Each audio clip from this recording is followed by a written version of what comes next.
କହିବାର ଅଛି ଯଦି ଗୋଟିଏ ଭଙ୍ଗା ହୃଦୟକୁ ଭଲ ପାଅ, କାରଣ ସିଏ ହିଁ ଜାଣିଥିବ ହୃଦୟ ଭାଙ୍ଗିବାର କଷ୍ଟ।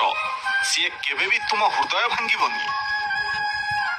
ଯଦି କାହାକୁ କିଛି ଦେବା ପାଇଁ ଚାହୁଁଛନ୍ତି ତେବେ ନିଜର ମୂଲ୍ୟବାନ ସମୟ ଦିଅନ୍ତୁ, କାରଣ ମଣିଷ ସବୁ କିଛି ଫେରାଇ ପାରେ କିନ୍ତୁ ଆପଣ ଦେଇଥିବା ଭଲ ପାଇବା ଓ ସମୟ କେବେ ଫେରାଇ ପାରେ ନା। ଯିଏ ତୁମକୁ ଭୁଲ ବୁଝୁଛି ଭୁଲ ବୁଝିବାକୁ ଦିଅ।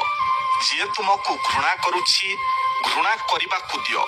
ଯିଏ ତୁମକୁ ନିନ୍ଦା କରୁଛି ନିନ୍ଦା କରିବାକୁ ଦିଅ, କାରଣ ଏ ଦୁନିଆରେ କେହି କାହାକୁ ଜାଣିପାରନ୍ତି ନାହିଁ କି କେହି କାହାକୁ ବୁଝିପାରନ୍ତି ନାହିଁ।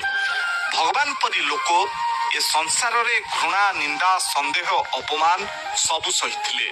ତେଣୁ ଉପଯୁକ୍ତ ସମୟ ଆସିଲେ ମଣିଷ ବୁଝିପାରେ, କିନ୍ତୁ ଚାଲି ଯାଇଥିବା ସମୟ ବହୁତ କିଛି ଶିକ୍ଷା ଦେଇଦିଏ, କିନ୍ତୁ ସେ ସମୟ ଆଉ ଫେରି ନଥାଏ। ମଣିଷକୁ ଭଲ ପାଅ କିନ୍ତୁ ତାର ପଇସାକୁ ନୁହେଁ।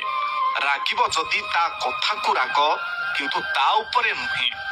ଭୁଲିବ ଯଦି ତା ଭୁଲକୁ ଭୁଲିଯାଅ କିନ୍ତୁ ତାକୁ ନୁହେଁ। କାହିଁକି ନା ଦୁନିଆରେ ଗୋଟିଏ ଭଲ ସମ୍ପର୍କ ଠାରୁ ବଡ଼ କିଛି ନାହିଁ। କିନ୍ତୁ ସାମାନ୍ୟ କଥାକୁ ନେଇ ସମ୍ପର୍କରେ ଫାଟ ସୃଷ୍ଟି କରିବା ପାଇଁ କେବେ ଦିଅ ନାହିଁ।